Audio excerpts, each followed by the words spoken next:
Good morning again. I think we can start. Hope everyone is having a good Saturday so far.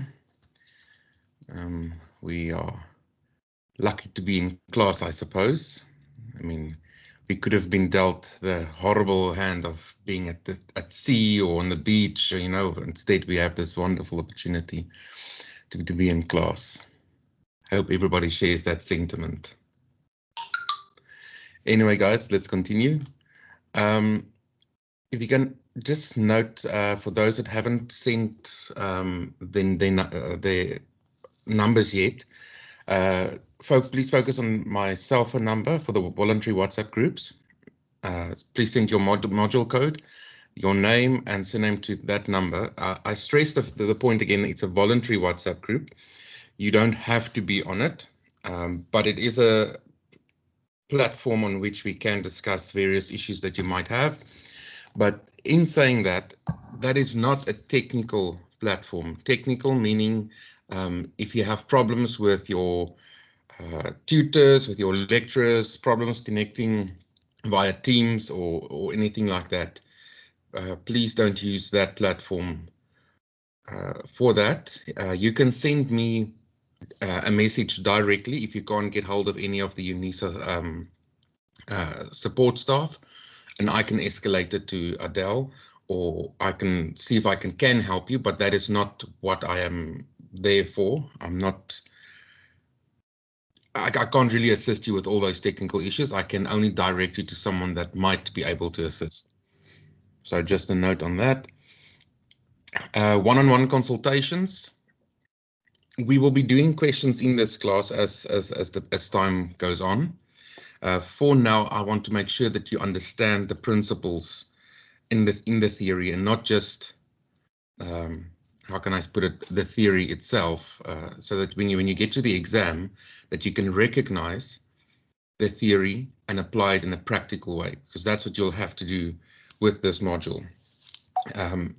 They won't test your theoretical knowledge. There might be some questions here and there that will test certain principles, but they are in the minority. Your practical applications of what you've learned will be tested in this module. Since it's a third year module, you know that 20% theory, 80% practical application is tested. I'm not going to focus on any of the other points, apart from the attendance register and the session evaluation form. Please, can I ask that you guys complete the attendance register as well as the session evaluation form. If you have problem with any of those links, or the attendance register specifically, please leave your student number in the chat section. Okay, then we can start. I just want to turn this volume down.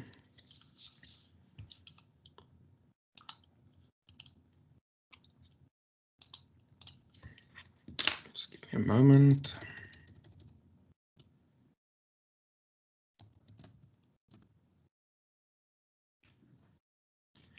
Okay.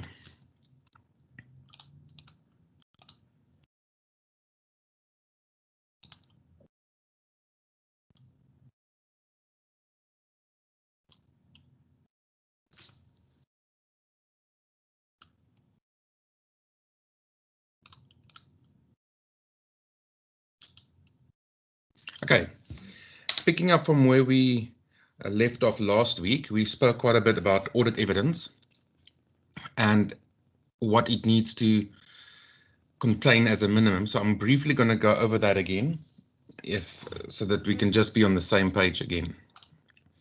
So audit evidence must be relevant, concise, and understandable. So you need to apply this. Always remember what I just said. It's about the application in an exam. You need to decide what evidence or what information in the question you would want to use. So remember, put yourself in that situation that you're busy writing an exam or a test, and they will flood you with information in some questions, and you need to be able to go through that information and make sure that you understand what is relevant to the question that is asked. That brings me back to exam technique. Always read the required section first before you go through the information. You will see I'm going to make a few notes as well. Please note them on your side as well. Let me put this up quickly. Guys, just unmute your mics if you can't see the screen and tell me. If there's something not happening on the screen or you can't hear me, please inform me. There can be technical glitches. In one of the previous classes this week, I spoke for quite some time and then someone said they can't hear me. And I was unmute, but for some reason the program muted me. So those things do happen. So just pardon my handwriting, but if you start a question, there are certain exam techniques that are extremely important. Number one, read the required first.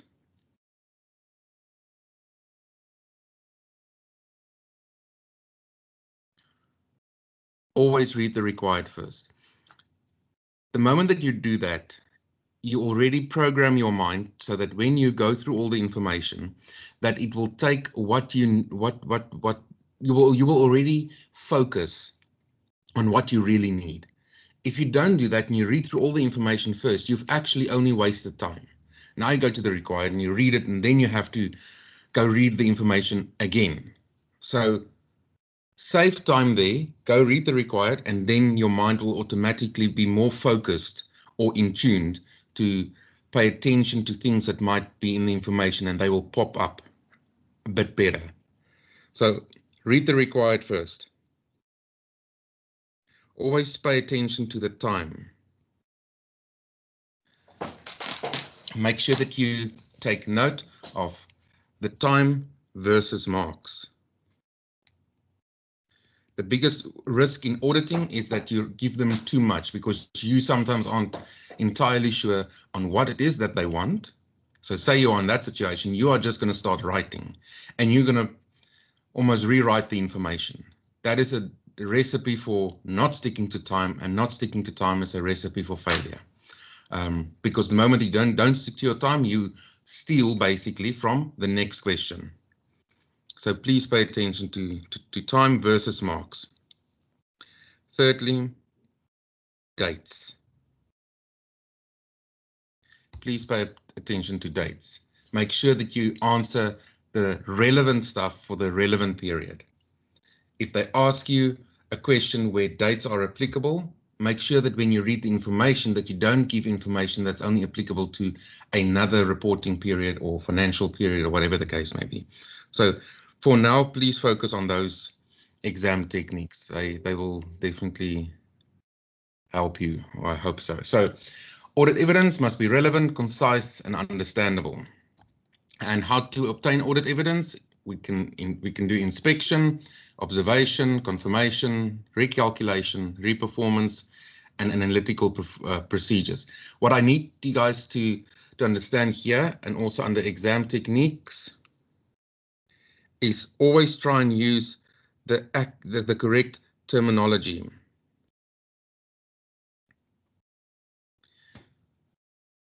Use those words in your answer.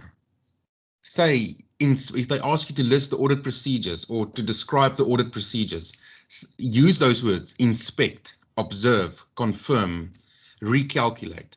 That is because one of the questions will be, how will you obtain audit evidence, or what type of audit evidence would you want from whatever scenario they will sketch in the information, and you need to apply those principles in your answer, because that's the way they will test the 20% theory. Is they will see that you understand that you need to inspect, and now you will also be able to link it to the scenario, and they will know that you understand how to apply inspection. So use those terminologies, very important. Guys, so please, and please stop me if you got a question or something that you would like me to elaborate on. So audit evidence, we said you must focus on ISO 500, look at auditors, experts, consider consider internal audit. Make sure that when you read your question, also pay attention to the date or when you were appointed. Because sometimes the question won't say that it's an initial audit. You have to decipher that from the information. They will say something like the auditor resigned and you have been appointed as the auditor. But when? Were you appointed as the auditor since last year, or is this the first audit that you do? And then they will probably ask you something about audit procedures and how to collect audit evidence. If it's an initial audit, there's a big chunk of marks allocated to discussing opening balances. So make sure that you don't miss out on that. Accounting estimates, audit sampling, external confirmation. At this session, we're going to focus a bit more on audit sampling. I would like us to discuss some of the more important aspects surrounding audit sampling. And then in our session during the week that we will have, we're going to do a question in class. So please make sure that you attend that class. It will be beneficial. Okay, so I'm just going to go through everything quickly. Theory of audit evidence is contained in ISO 500. Please read it. Management experts. Remember what we said. Management expert it's management. It's not you need to determine how much reliance can you place on the information that you want to receive, or that you are receiving from the management's expert, because will that person really be as objective as someone that you as the auditor could have appointed? So you must always consider the objectivity. If it's an employee of the client, obviously that's the least favorable of the scenario of the scenarios that you can have. If it's a third party that management is engaging, in other words, it's something that they outsource, then a bit more reliance can be placed. But just remember, it is still management expert, and the third party might be inclined to be in favor with management, because if it's a third party, management can always go to another third party.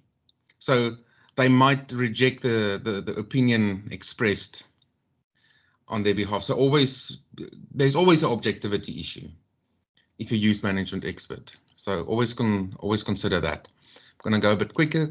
Auditors expert, obviously, that is a bit more reliant because we appoint them. But obviously, there's a series of tests that we need to do to ensure that this expert that we appoint is objective, and that expert also does have the necessary ability to perform the task that we want them to do, so that we as the auditor can be in the best position to give reliant and objective audit opinions at the end of the day. So that's our objective. So the decision to make use of an auditor's expert will hinge around whether the auditor decides that it is not possible to obtain sufficient appropriate audit evidence without using the work of an expert. Guys, these words will be used a lot in audit evidence. Always try and apply it in your question as well.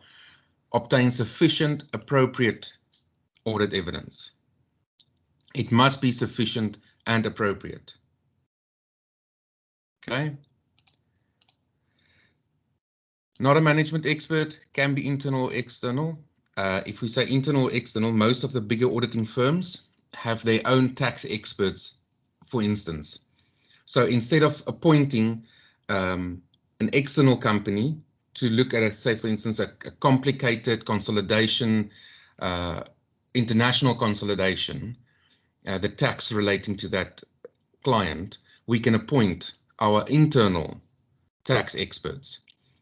So the same with IT. Sometimes the bigger auditing firms have got their own IT auditors. They've got an IT audit section who can do that job for them. But the same applies. There must be engagement letter, all those things, as if it was an appointment, as if you appointed an external person.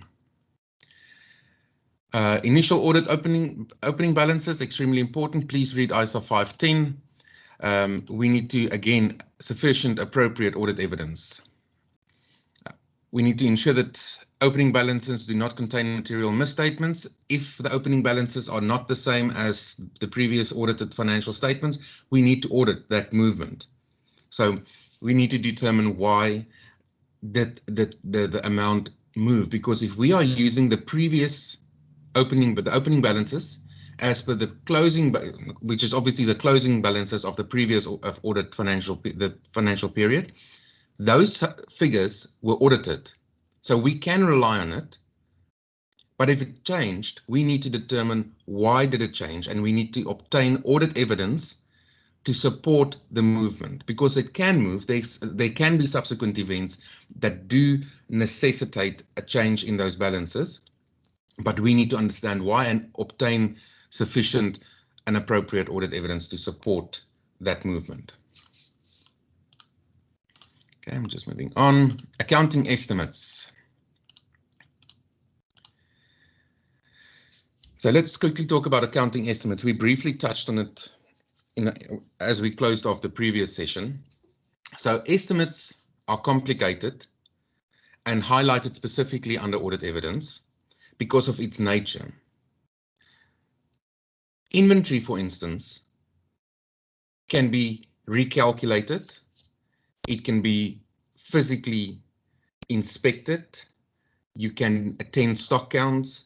You can recalculate certain profit margins. There's lots of things that you can do, or the procedures that you can execute to be in a position to be happy with the figures that is reflected on the trial balance.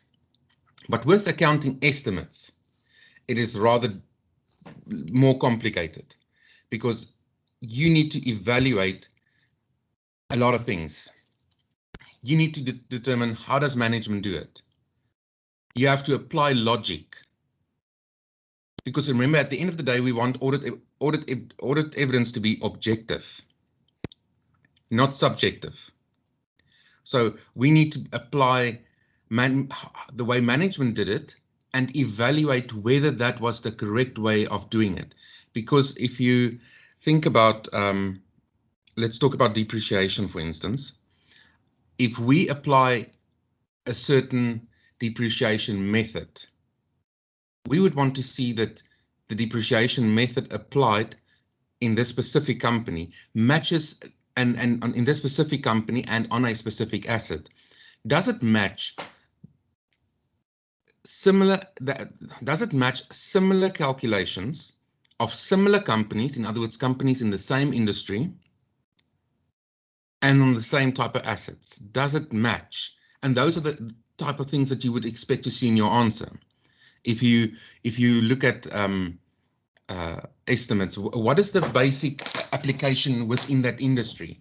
If you are in a very specialized industry like engineering or chemical plants and things like that, there will obviously be estimates involved that you wouldn't find in a more common retail store, in the retail industry. So a very good way to determine whether what management is doing is accurate, or how can I say, relevant, is to inspect how the industry is doing it. What is the general norm within the industry? So that's also, you can make a note of that. So be in a position to determine if they are reasonable. Take into account evaluating the materiality. Remember, if we evaluate materiality, there's various factors that we need to take into account, and we will stop at materiality when we get there. But estimates play a big role in that determination of its nature. Its nature, in most cases, makes it material. Because the reason why that really is, I'm going to stick with depreciation. Sometimes management like to change the way they do estimates. And IFRS is so strict on it that they said that when the treatment of an estimate changes, it must be adopted retrospectively. In other words, you have to go back to when you started that accounting for that specific estimate, and you have to recalculate the effect on profits and restate prior period financial statements if you make a change in estimates.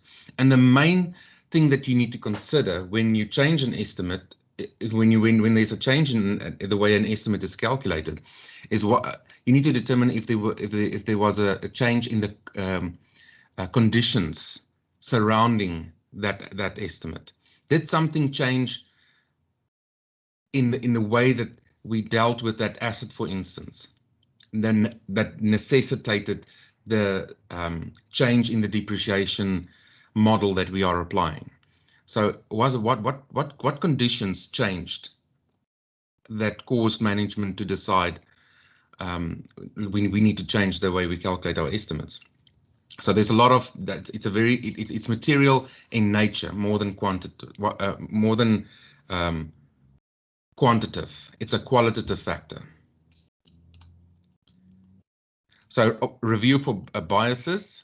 Remember, management will always be slightly biased towards its own financial position. It will, and I'm not saying, I'm using the word bias, not fraudulent. It's your company, and you will obviously use the financial standards to the best of your economic situation. Even if you think about SARS and tax, there are situations where you can apply the various tax rules to be in the best economic situation. You might not misuse them, but if there's a section that can put you in a better tax position, you will use that section. So obviously management will be more biased to a more favorable position, and that when you look at estimates where there's lots of calculations and projections involved, management might lean to the more safer approach, the more favorable approach. So you as the auditor must always keep objectivity in mind and test for that. Okay. So there's a change not due to changing circumstances. We discussed the conditions changing. So if there's changes, why did it change? If the circumstances didn't change, why do we change? What is the reason? There must always be business sense. That's always a key word that you can use in your answer as well. Were there, if you think about, did we change something just for the sake of changing it, or was there something in the business environment that changed, that resulted in us wanting to change the way we account for estimates? So some stuff must make business sense. So business sense is also a term that you can use in your answers. Now let's move to audit sampling. ISO 530. So when you design your audit procedures, the auditor should determine the appropriate means for selecting items for testing as to gather sufficient, appropriate audit evidence to be able to draw reasonable conclusions on which to base the auditor's opinion. So before we go to the next slide, let me just go back one. So just to give an overview, if you draw an audit sample, there's a few things that you need to focus on that's extremely important. And I think the main or the key word that you will always use when you do a question in the exam is the word representative. So if you select a sample, the population from which you selected that sample must be representative of that population. And I think that is extremely important to take note of. Sorry guys, I'm just checking. I see there's notes coming in.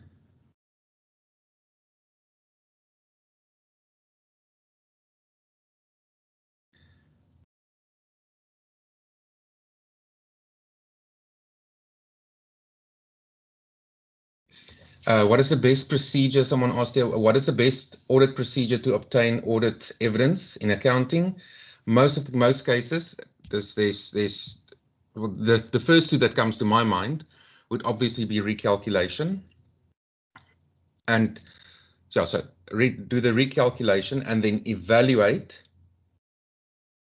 in a discussion with management, almost like an inquiry to management, is how did they decide on to use that specific approach? And then obviously, thirdly, as I mentioned earlier, is what is the industry norm? What is if it is really a specialized piece of equipment or whatever the estimate is, I'm now going back to depreciation, is what is the industry norm?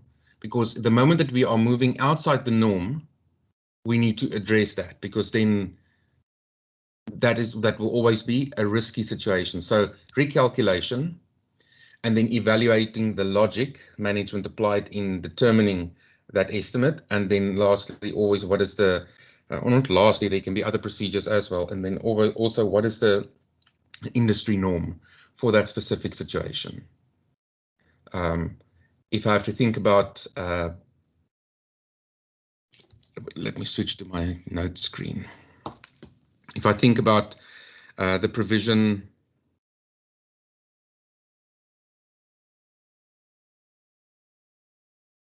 for bad debts, I know the name has changed, but let's talk about this one.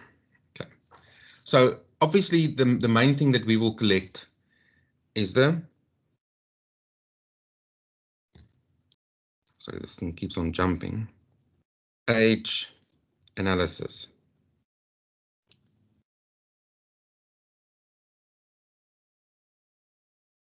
The debtor's age analysis. And that age analysis will always contain your 30 days.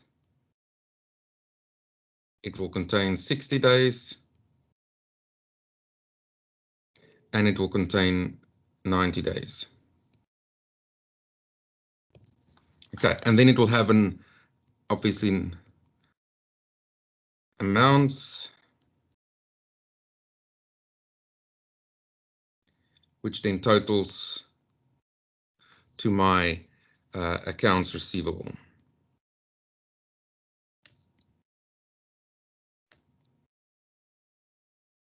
So why do we have provision for bad debts? It's because we always need to account for the items in our financial statements at the most truest value. Remember the term substance over form. Someone can legally owe you money, but if we inspect the substance, we realize that that person is insolvent and you will not get the money. So should you still account for that account receivable, or should you make a provision that that person will probably not pay? So that's why there's an estimate on provision for bad debts, for example, because we want the most truest form of our accounts receivable. That's the whole purpose, is we want to be able to give the users of our financial statements the best possible answer, or the best possible value of our assets, our equity, and our liabilities, because they are going to use that set of financial statements to do or to make decisions. And we spoke about materiality, I think in our very first class. We said that anything that can affect the decision-making process of any of the users of the financial statements, anything that can change that decision needs to be accounted for. So if there's information that will affect the decisions people will make, we need to state it in our financial statements. So obviously, if one of our debtors will not pay, or there's a big probability that they won't pay, then we need to account for it. Remember, we don't account for possibilities. A possibility is something, it's possible that you might get an increase next week, but it's based on no evidence. You didn't see it, you didn't hear it, no one told you it. But if you knew that your ratings are good at work, your objectives, and you are getting high ratings at work, and you know that it is salary review next week, then the possibility moves to a probability, because you have evidence that directly points to you getting an increase. You have good ratings, and it is salary review next week. So that changes a possibility to a probability. So always make sure that you distinguish between those two whenever you need to. But back to this example. So the question was, what do you do to make sure that they did it correctly? So the company might say, okay, we account for bad debts in this way. Based on previous evidence from my 30-day bracket, 5% of people end up not paying. From my 60-day bracket, 10% of people end up not paying. And from my 90 days or older, because we have now moved beyond, say, the company's credit terms, those people normally have a problem, 30%. So then you will apply that to the Rand value, whatever the Rand value is, and you will get an answer. And that will give you your provision for doubtful debts, which you will deduct from account receivable. So if you were the auditor, you would have taken that policy that they've just given you, and you would evaluate the reasonableness of the 5, the 10, and the 30. So you will ask management, can they give you the evidence that they used to arrive at that 5, 10, or 30? Because then you are testing that management applied their logic. Because that's the first thing that you need to do. You need to determine whether management didn't just do a thumb sucking process and say, we think 30% is okay. So we evaluate their business logic. Then secondly, we can compare it to the industry. If we speak about Edcon, for instance, and we look at the Edco store, one of their biggest assets account on their books will obviously be their accounts receivable. So if you look at their accounts receivable and you take the provision for doubtful debt as a percentage of that account receivable, it should simulate or be similar to other companies, the Fushini Group and those things. And I mean, it's easily to see. Those companies are listed companies, and their annual financial statements are also made public. So it's easy for you to identify the norm. And then you can do analytical procedures as well. On top of that, you can inspect what was the provision for doubtful debts this year versus last year versus the year before that. Does it go in a line? You can evaluate either the Rand value and the percentage value. The Rand value will tell you if the company is slacking in the application of their credit policy, and the percentage will tell you whether there's a trend of not applying this calculation consistently. I hope I answered that question sufficiently. Then what was the other thing that I wanted to discuss? Provision for doubtful debts. Okay, back to the question. Back to the slides. So sampling. If we think audit sampling, firstly, you base your testing on a percentage that's less than 100%. Why is that? Because as auditors, we give reasonable assurance. We don't give absolute assurance. So there's a difference between the two. Make sure you understand what that means. We give reasonable assurance that the financial statements are free of material misstatements or omissions. If we gave absolute assurance, it means we tested 100% of every accounting entry that was made, which is impossible. We will never be in a position to do that.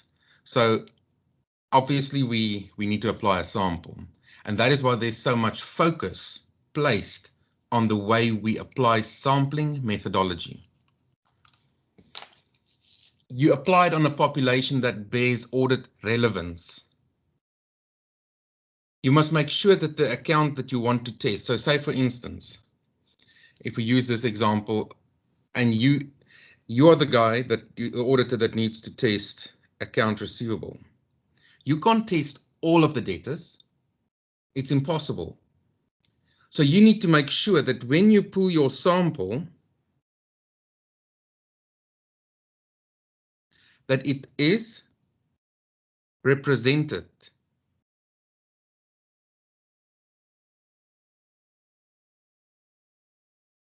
of the representative of the entire population, and it must be relevant. Otherwise, you won't be able to give an objective opinion on accounts receivable, because the moment that you apply the sample, you're going to select items and you're going to execute your audit procedures on those items. That will give you an answer, and that will determine the conclusion that you will reach on accounts receivable.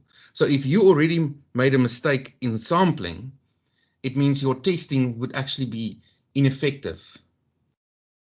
It will give you a wrong answer. So although we will never be able to give absolute assurance, we must execute our audit standards through our audit procedures in the most effective way. So audit relevance, all items should have a chance of being selected. So nothing should be excluded. So if you get to the exam and you have to ask or answer sorry, I'm just reading a question here. Okay, I'll answer that later. So when you get to the exam, think logically in your head. So, apply your mind so that you answer the question as complete as possible. Don't just focus on sampling. Focus on the population as well. The population that you are testing or applying the sample on must be represented of that account, must be complete. So you will always execute certain audit procedures to ensure that you selected the entire population. An example of doing that, if you select transactions, or if you let's stick with accounts receivable, you obviously have an audit scope, and that audit scope covers a specific financial period. So you will make sure that the very first transaction that happened in, say, for instance, the 2020 financial year is included up to the very last one. So you will check your dates and the transactions that lead that goes with it. So you will test a few items before your cutoff and a few items after your cutoff. Just as an example there. Must provide reasonable basis on which to draw a conclusion. We spoke about that. Okay, audit sampling, anomaly. Okay, very important. When you do sampling, you might find mistakes in there. And what we normally do is we add all the mistakes together and then we extrapolate. Meaning we count the mistakes that we found and we inflate them to be relevant to the entire population. So if 5% or 10% of our sample contained errors, and that 10% equals, say, for instance, 5%, 5,000 Rand in errors, what would be 100%? Because then we can say, based on our testing, we are reasonably sure that the total mistakes contained within accounts receivable is 5,000 Rand only based on 10%. So there can actually be a mistake of 50,000, if my maths are correct there. You guys hear what I'm saying? You guys can discuss. You guys can unmute and ask questions at any time. So that's important. But what is important under this heading to note is that you can find anomalies that should not be extrapolated, that should not be seen as a mistake. And a good example that I found on the internet was they explained this whole situation that you can read there if you want, but I'm just going to talk about it, where a cash payment lacked the necessary approval. But when you went back to the date, you saw that just when that happened, there was an earthquake. And the whole situation surrounding that anomalous event resulted in there not being a signature on that as proof of authorization of that payment. So obviously that's an anomaly. Does earthquakes happen the entire year? No. Something that it does, just to give you an example of something that's not an anomaly, say you need to test bank reconciliation. So you are the auditing clerk that needs to look at the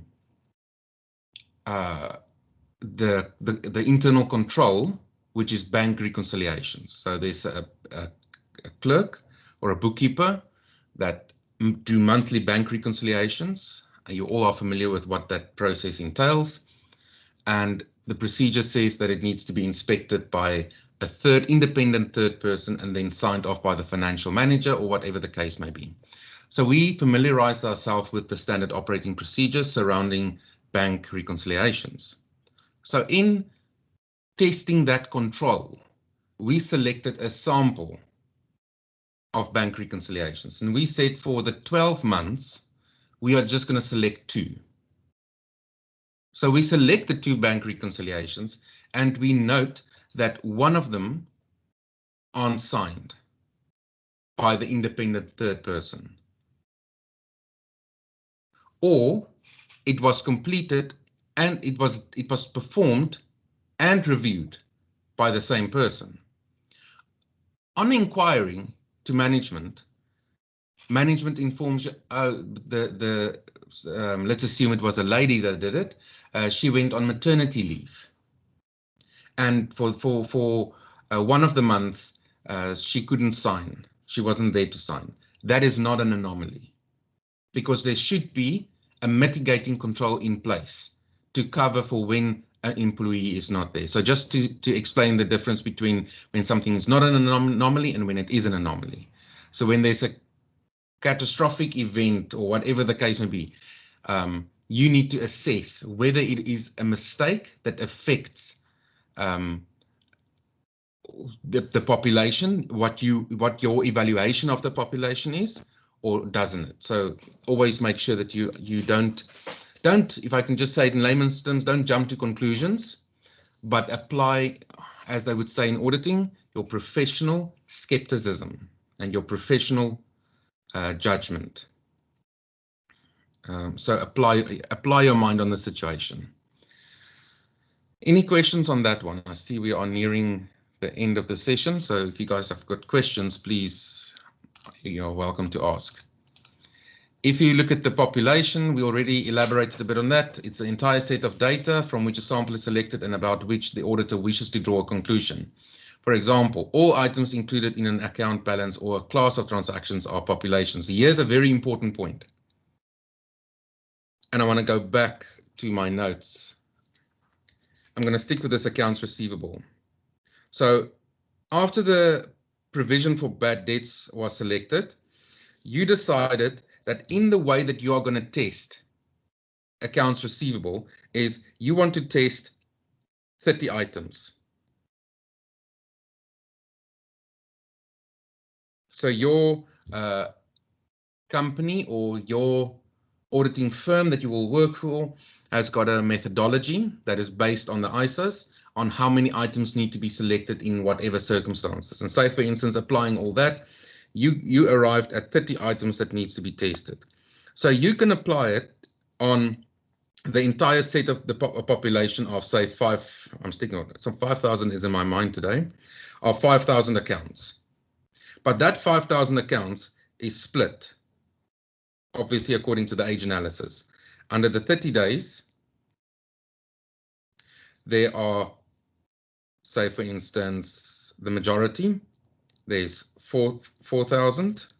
Under the 60 days, there's let's say 700, and under the 90 days, there's 300. So you can decide how you apply your sample. And that is what the next section says. It says a population may be divided into strata or subpopulations, with each stratum being examined separately. Because each of these, to explain it in a practical sense, each of these columns or each of these specific periods contain a separate or an escalating risk. The risk on our 30 days isn't that big because we know that based on the company's history, only 5% defaults. And we know that our risk on accounts receivable, because it's an asset, is overstatement. We will always try to, or not always, if there's always a risk that management will try and overstate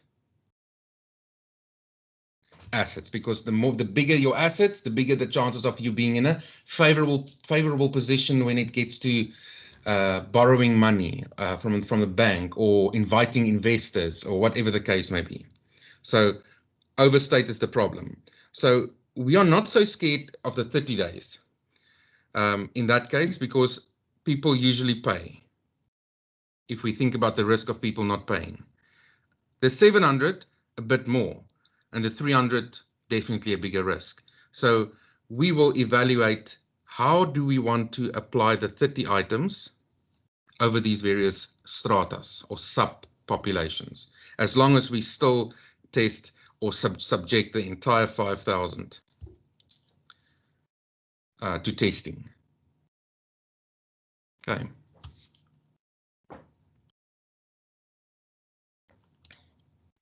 Then we get to the sampling risk. Guys, this I'm ending the session on this note. A sampling risk basically is the auditor reaching an incorrect conclusion because the sample that we pulled might not have been, or the issues that we found through our or in our sample might not have been as representative as we would like it to be. But it's not because of a mistake that we made. It just happened that we selected items that were incorrect, but it is not really a true reflection on the entire account. So that is obviously the major risk. And the biggest portion of that big risk is whether we say controls are effective. Now, if I just go back to effective or not, if I can go back to my notes. Apparently the notes disappeared.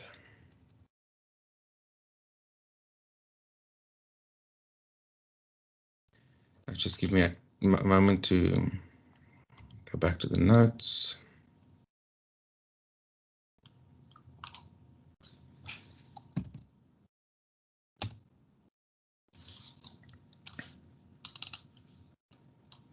So I just want to explain this with a drawing.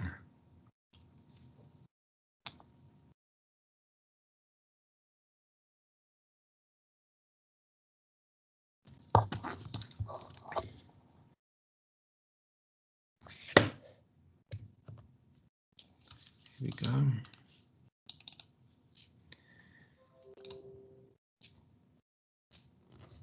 If we do, let's say, sampling, so we pull a sample,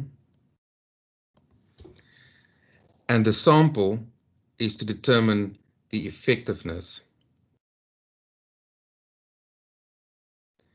of controls. Okay. So the more, remember, there's an inverse relation to the number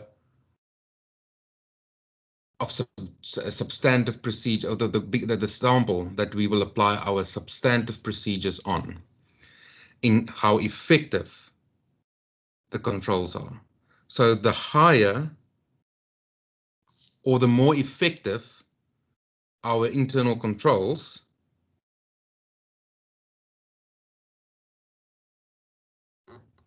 the lesser or fewer items we will test during our substantive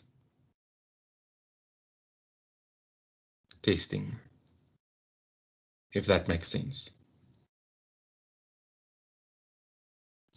We will still test, but if our controls are found to be very effective, we will test a lesser number of items during our substantive procedures. So you guys can immediately see the risk here. If the sample that we tested gave an or made us apply an incorrect assumption on the effectiveness of controls, it directly affects what we will test in this. We will test either too many or too little items during our substantive procedures, which will make us arrive at an incorrect conclusion. And that's sampling risk.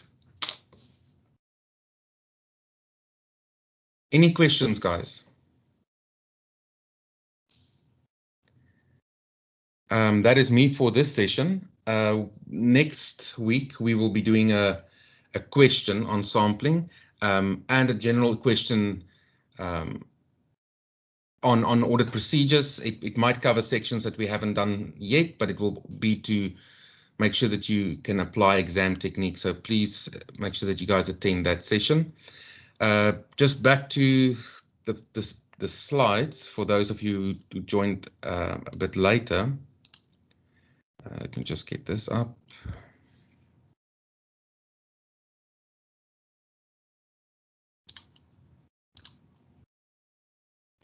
Just take note of my number for the WhatsApp group. If you want to be part of the voluntary WhatsApp group, send your module name, module code and name to that number. Please, your module code and your name. Otherwise, I won't know who I'm adding. So please do that. If you want, there will be communication on that WhatsApp group on if classes are cancelled, if there's additional classes, invites on topics. It's your platform to communicate problems that you might have with a specific question. Just remember, we are not going at a specific pace here. So I'm just following a structure to make sure that we cover everything, but I'm not the tutor or the lecturer. I'm here to facilitate and that to make you see the connection between theory and practical application. So it's to develop that skill. That's the main reason for these classes. So if you want to discuss something specifically, put it on the group and let's see who else feels the same. And if there's a few of you that feel the same, we schedule a session and we attend to that specific problem or area that you might be struggling with. So let's interact like that. Lastly, please enter your student number in the comment section and please complete the evaluation form and the register if you guys don't mind. If there's no questions, then the session is concluded. Charles? Hi, Adele. Can I ask that students do put their student numbers in the chat section regardless if whether they've completed the attendance register? 100%. Thank you. Did you post the evaluation form or must I? Adele, no, I didn't. Okay, I'll quickly do that. Thanks, Adele. Guys, I'm staying on for a few more minutes. There's another session that is starting that I'm also in. So if there's no other questions, I would like then I'll see you guys next week. Bye-bye, everyone.